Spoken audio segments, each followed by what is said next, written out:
Kakulangan sa pera ang pinakaunang dahilan kung bakit naghihiwalay ang isang mag-asawa. Madalas na ang iyong biyenan pa ang iyong makakaaway. Ikaw, palagi niyo rin bang pinagtatalunan ng pera? Kung ganun, ay tunghayan mo ang storyang ito na tiyak ay kapupulutan mo ng aral. Simula bata pa lamang si Catherine at Jason ay palagi na silang magkasama. Magkaklase sila simula elementarya at parehas din silang hindi na nakapasok sa kolehiyo nang dahil sa hirap ng buhay. Masayang masaya ang dalawa dahil sila rin ang nagkatuluyan. Kaya ngayon ay handa na silang bumuo ng isang masayang pamilya.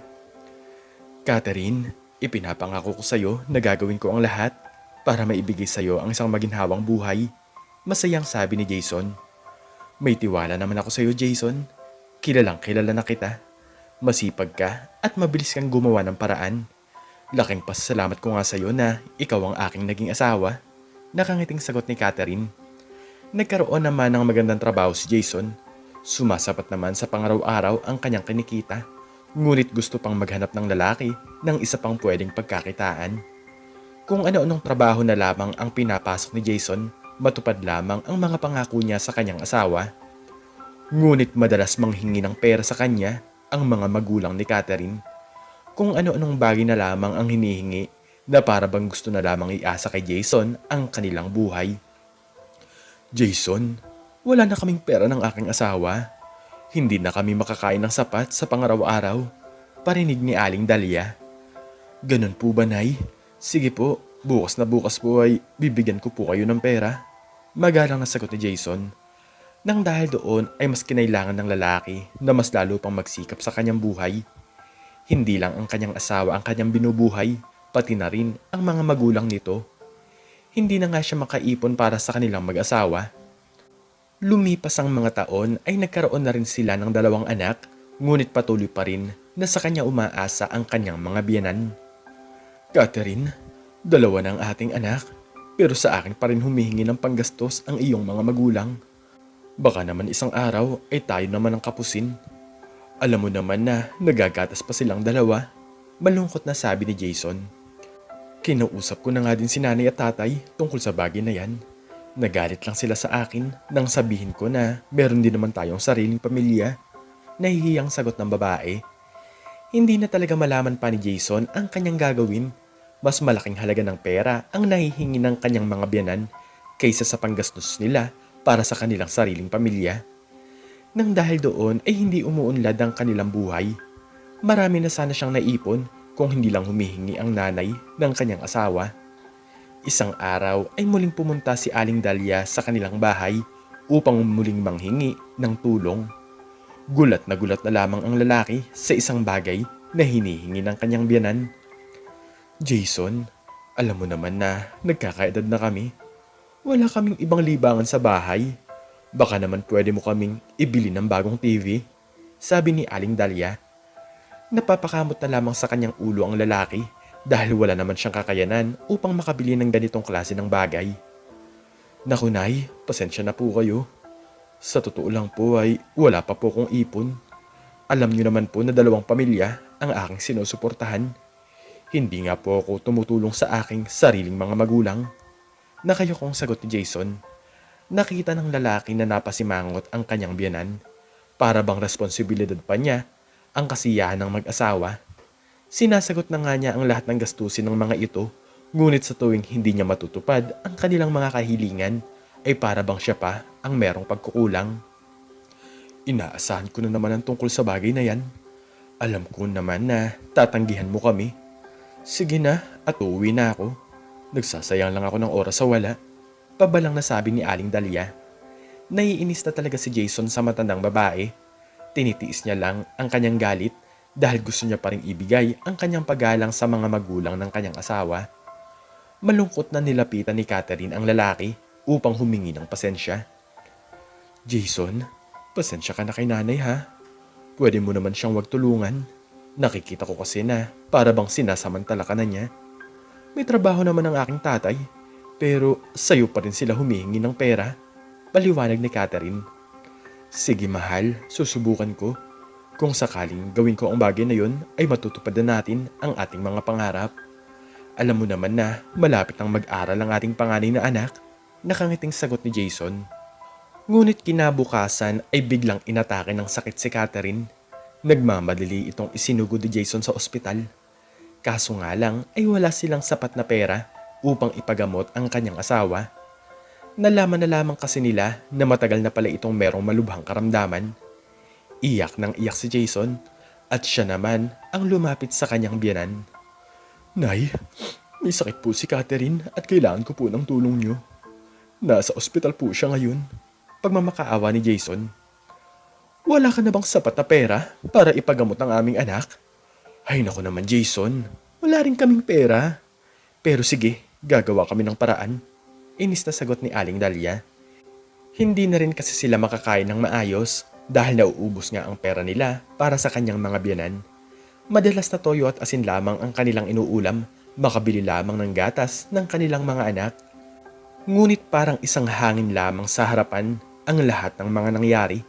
Sa pagbalik ni Jason sa ospital ay wala ng buhay si Catherine. Napaluhod na lamang ang lalaki nang dahil sobrang kalungkutan. Bigla kasing kinuha sa kanya ng kalangitan ang kanyang asawa. Sinisisi niya ang kanyang mga biyanan kung bakit hindi nabuhay ang kanyang pinakamamahal na babae. Pero sa bandang huli ay siya pa pala ang sisisihin ng mag-asawa. Wala ka talagang kwentang lalaki, Jason. Sana pala una pa lang ay hindi na namin ipinagkatiwala sa iyo ang aming anak. Ganito lang pala ang sasapitin niya sa piling mo. Galit na sabi ni Aling Dahlia. Galit na galit kay Jason ang mga magulang ng kanyang asawa. Siya pa ang sinisisi ng mga ito kung bakit ito nangyari kay Catherine. Lumipas ang isang linggo ay nailibing na ang babae. Pagkatapos noon ay sapilitang kinuha ni Aling Dahlia ang kanyang mga anak. Pasensyahan na lang tayo Jason dahil ayaw na naming maulit ang nangyari. Kukunin namin sa iyo ang mga bata dahil hindi mo naman sila kayang buhay ng maayos. Nakakainis lang dahil isang mahirap na lalaki pa napunta ang aming anak. Nagtiwala kami sa iyo pero wala ka namang napatunayan. Nakasimangot na sabi ni Aling Dahlia. Pilit na kinukuha ni Jason ang kanyang mga anak ngunit pinigilan siya ng iba pang mga kamag-anak ng kanyang asawa. Para bang siya pa ang lumalabas na masama sa kabila ng mga pagtulong na ginawa ng lalaki para sa kanila. Siya pa ang may kasalanan kung bakit maagang pumanaw ang kanyang asawa. Pakiusap po, huwag niyo pong ilayo sa akin ang aking mga anak. Sila na lang po ang natitirang alaala sa akin ni Catherine. Umiiyak na sabi ni Jason. Pati na ang dalawang bata ay ayaw mga sumama sa kanilang lola pero sa bandang huli ay wala siyang nagawa. Hindi mo sila kayang buhayin. Sino na lang ang mag-aalaga sa kanila? Di ba wala? Hindi bali sana kung mayaman ka. Pero tingnan mo nga nawala ang aming anak nang dahil sa ikaw ay mahirap. Pasigaw na sagot ni Aling Dahlia. Tinigasan ni Jason ang kanyang sarili at simula noon ay nangako siya na yayaman siya sa paglipas ng panahon. Papatunayan niya ito na karapat-dapat siya para sa kanyang mga anak. Isang araw ay umalis na si Jason sa kanilang dating tirahan para na rin makaiwas siya sa matinding kalungkutan. Alam ng lalaki sa kanyang sarili na simula ngayon ay makakaipon na siya ng pera. Wala na kasing mga biyanan na aasa sa kanyang mga pinaghirapan. Huwag kayong mag-alala mga anak. Isang araw ay babawiin ko kayo sa kanila. Catherine, alam kong masaya ka na dyan sa langit. Tutuparin ko ang ating mga pangarap na maging mayaman balang araw. Seryosong sabi ni Jason. Mas naging maluwag ang buhay ng lalaki nang malayo ito sa kanyang mga biyanan. Malaya siyang nakakapagtrabaho at nakakaipon ng salapi para sa kanyang mga kagustuhan. Matagal na talaga nilang pangarap ng kanyang asawa na si Catherine na makapagpatayo ng isang simpleng karinderya na sasagot sa mga pangangailangan nila sa pangaraw-araw. Pero kahit mag-isa na lamang siya sa kanyang buhay, ay gusto niya pa rin tuparin ang bagay na ito. Lumipas sa mga taon ay hindi na niya nakikita ang kanyang mga anak dahil ayaw rin naman itong ipahiram ng kanyang mga biyanan. Napagdesisyonan ni Jason na mag-resign na lamang sa kanyang trabaho matapos niyang makaipon at sapat na ang pera upang makapagpatayo siya ng sariling karinderya. Katulong ni Jason ang kanyang mga magulang At hindi nagtagal ay nagtagumpay ang kanyang mga ginawa. Nakapagpatayo pa sila ng iba pang mga karinderya at kumuha na siya ng mga tauhan. Sarap na sarap talaga ang mga tao sa syudad nang matikman nila ang mga lutong probinsya. Dito kumakain ang mga nagtatrabaho sa opisina, pati na rin ang mga estudyante sa mga paaralan. Sobrang bilis talaga ng mga pangyayari at agad na umunlad ang kanyang buhay. Hindi nagtagal ay nagpatayo na si Jason ng isang restaurant. Masayang masaya siya dahil lampas na ito sa kanilang pangarap. Catherine, hindi ko talaga inaakala na makakapagpatayo ako ng isang restaurant. Hindi pala talaga imposible na mangyari ang ganitong mga bagay. Masayang sabi ni Jason. Nang magbukas ang kanyang restaurant ay mas lalong bumuhos sa kanila ang grasya. Agad siyang nakapagpatayo ng bahay at nakabili pa siya ng kanyang sariling sasakyan. Dinarayo na rin siya ng maraming mga tao, pati na rin ng mga mayayaman at naipalabas na rin sa TV ang kanyang negosyo. Maraming mga tao ang naantig sa kanyang istorya at napanood din ito ni Aling Dahlia. Napapailing na lamang ang matandang babae nang malaman nito na maunlad na ang buhay ng kanyang manugang. Lumipas sa mga buwan ay nagawa ng puntahan ni Jason ang kanyang mga anak. Babawiin na niya ito kay Aling Dahlia. Nanlaki na lamang ang mga mata ng lalaki nang makita nito ang dalawang bata. Walang suot na mga tsinelas at payat ang pangangatawan. Mga anak, kukunin ko na kayo sa lola niyo. Mayroon akong sariling bahay at pag-aaralin ko kayo. Nakangiting sabi ni Jason. Napaluha na lamang ang dalawang bata nang balikan sila ng kanilang tatay. Sobrang hirap kasi ng pinagdaraanan nila sa puder ni Aling Dahlia. Hindi makapagsalita ang mag-asawa nang makita nila na gamit ni Jason ang kanyang bagong sasakyan. Ngunit naglakas loob si Aling Dahlia na muling manghingi ng pera sa kanya. Jason, baka naman mabigyan mo kami ng pera. Kami ang nag-alaga sa mga anak mo tapos ganun-ganun na lamang. Seryosong sabi ni Aling Dahlia. E di, hindi po pala talaga kayo seryoso sa pag-aalaga sa inyong mga apo.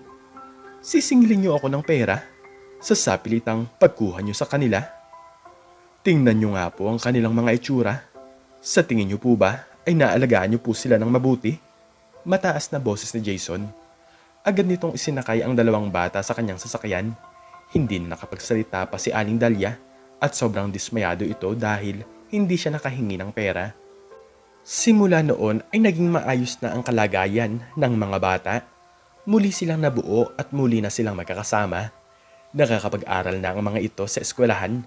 Maayos na ang mga pananamit at nakakakain na ng tama sa oras. Sa wakas ay natupad na rin ni Jason ang pangarap nilang mag-asawa. Maaga man itong nawala, ngunit ipinapangako niya dito na hindi niya pababayaan ang kanilang mga anak. Nagpatuloy ang pagyaman ni Jason kasama ang kanyang mga magulang. Hanggang sa isang araw ay nagawang humingi ng paumanhin ni Aling Dahlia nang dahil sa kanyang mga pagkukulang. Pinatawad naman ito ni Jason, ngunit sinabi ng lalaki na kahit kailan ay hindi na sila makakahingi dito ng pera. Huwag nating iasa ang buhay natin sa iba. Kung mayroon tayong pagkakamali, ay tanggapin natin ito, hindi yung maghahanap tayo ng ibang sisisihin. Tandaan mo na ang lahat ng tao ay nagkakaroon ng pagkukulang. Walang taong perpekto. Kung nakikita mong may kulang ay dapat mo silang tulungan. Hindi yung ipapamukha mo pa sa kanila na hindi sila karapat-dapat para sa isang magandang pangarap. Ikaw, anong natutunan mo sa istoryang ito? I-comment mo sa baba ang iyong natutunan. At hanggang dito na lamang po nagtatapos ang aking istorya at sana po ay nagustuhan niyo po ito. Please like, share, and subscribe and click the notification bell para lagi kang updated sa mga bago kong istorya. Muli ay maraming salamat po at God bless us all.